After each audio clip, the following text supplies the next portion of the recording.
आता कारलं म्हटलं की अनेक जण आधीच घाबरतात. त्यांना वाटतं कारलं खूप कडू लागणार, पण आज आपण अशी एक खास ट्रिक वापरणार आहोत, ज्यामुळे कारल्याचा कडूपणा खूप कमी होतो. उलट ही भाजी इतकी छान आणि खमंग लागते की ज्यांना कारलं आवडत नाही ते सुद्धा एक भाकरीऐवजी 2 भाकरी नक्कीच खातील. ही रेसिपी करायला अगदी सोपी आहे.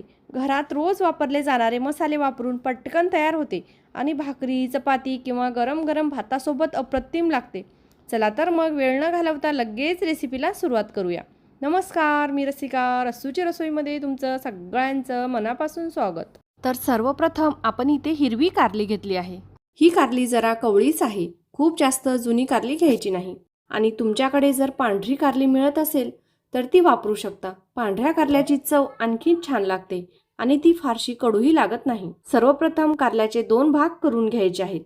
जर तुमच्याकडे लहान कारली असेल तर ती अख्खी वापरली तरी चालेल. माझ्याकडे कारली थोडी मोठी असल्यामुळे मी ती 2 भागात कापून घेत आहे. तर जी आपण ही पहिली कारली कापली ती अगदी कवळी होती, यामध्ये बिया नव्हत्या. त्यामुळे मी त्या कारल्याचे 4 भाग करून बाजूला ठेवली. आता ही जी दुसरी कारली घेतली आहे यामध्ये बिया आहेत, त्यामुळे त्या बिया आपल्याला काढून घ्यायच्या आहेत. तर मी या सुरीच्या साहाय्याने मधल्या सगळ्या बिया काढून घेत आहे. आणि हे कारलं सुद्धा असेच 4 भाग करून घ्यायचे आहेत. याच पद्धतीने मी सगळी कारली कापून घेत आहे. ज्या कारलीमध्ये बिया आहेत ते काढून घ्यायच्या आणि ज्या कारली एकदम कवळी आहे ती अशीच राहू द्यायची. तर इथे आपण संपूर्ण पाव किलो कारली कट करून घेतली आहे. तर तुम्ही पाहू शकता जी कारली कवळी आहे ती मी अशीच ठेवली आहे. यामधल्या बिया काढल्या नाहीत. मात्र ज्या कारलीमध्ये बिया आहेत ते बिया मी काढून घेतल्या आहेत. ही कारली आपण अजून एकदा सुद्धा धुतली नाही. आता एक टोप घ्यायचा आहे. टोपमध्ये ही कट केलेली कारली घालायची आहे आणि नंतर 10 ते 12 मी हिरव्या मिरच्या कट करून घेतल्या आहेत ते घालायचं आणि एक लिंब घेतला आहे. एक लिंबाचं 4 भाग करायचं आणि हे लिंब पण या टोपमध्ये टाकायचं. लिंबाच्या आंबटपणामुळे कारल्याची चव खूप छान बॅलन्स होते आणि कडूपणा कमी जाणवतो. आता या टोपमध्ये 1 ग्लासभर पाणी घालायचं आणि 1 चमचा मीठ घालायचं आणि हे टोप गॅसवर ठेवायचं आहे. कारली शिजत असताना भांड्यावर झाकण ठेवायचं नाही. कारली अशीच शिजू द्यायची, कारण कारल्याचा जो कडूपणा असतो तो वाफेसोबत बाहेर पडतो. जर झाकण ठेवलं तर ती वाफ पुन्हा आतच राहते आणि कडूपणा पूर्णपणे कमी होत नाही. त्यामुळे कारल्याचं भांडं झाकण न ठेवता मध्यम आचेवर छान 15 ते 20 मिनिटं शिजवून घ्यायचं आहे. कारली पूर्णपणे मऊ आणि नरम होईपर्यंत मध्ये मध्ये हलक्या हाताने कारली हलवत राहायची, म्हणजे कारली सगळीकडून सारखी शिजते. कारली शिजत आहे तोवर आपण कारल्यासाठी लागणारं वाटण वाटून घेऊया. तर इथे मी 8 ते 10 लसूण पाकळ्या घेतल्या आहेत आणि अर्धी वाटी खोबऱ्याचे कापं घेतले आहे. आता हे मिक्सरमध्ये घालूया आणि यामध्ये पाणी न घालता हे वाटून घेऊया. हे इथे आपलं लसूण खोबऱ्याचं वाटण तयार आहे.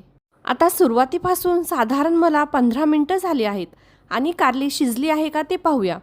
तर या पद्धतीने एक कारलीचा तुकडा वर उचलायचं आणि या पद्धतीने तोडून पाहायचा. तर इथे आपली कारली छान मऊ शिजली आहे. आता गॅस बंद करूया आणि पातेली खाली उतरून घेऊया. आता पातेलं थोडंसं गार आणि नॉर्मल तापमानाला आलं की यामधली सगळी शिजलेली कारली एका ताटामध्ये काढून घ्यायची आहे. कारली काढण्यासाठी मी इथे झाऱ्याचा वापर केला आहे. झाऱ्याच्या मदतीने कारली यामध्ये टाकलेली मिरची आणि लिंबाचे तुकडे सगळं व्यवस्थित बाहेर काढून घ्यायचं आहे. त्यानंतर या कारल्यामध्ये साधं स्वच्छ पाणी घालायचं आणि 2 वेळा हलक्या हाताने धुवून घ्यायचं. त्यामुळे कारल्यामधलं उरलेला कडूपणा खूप प्रमाणात कमी होतो. आता आपण भाजीला खमंग फोडणी देऊया. त्यासाठी गॅसवर एक कढई ठेवायची आणि त्यामध्ये आवडीनुसार तेल घालायचं. तेल छान गरम झालं की त्यामध्ये अर्धा चमचा मोहरी, अर्धा चमचा जिरा आणि थोडासा कढीपत्ता घालायचा.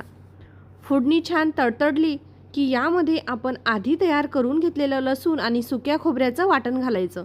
आता हा मसाला मंद आचेवर छान खमंग परतून घ्यायचा. मसाल्याचा छान सुगंध आला की नंतर यामध्ये अर्धा छोटा चम्मच हळद घालायचं.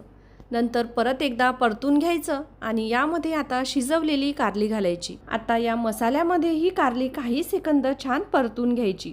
आपण कारल्याचे वेगवेगळे पदार्थ बनवत असतो, जसं की भरलेली कारली किंवा कारल्याचे काप.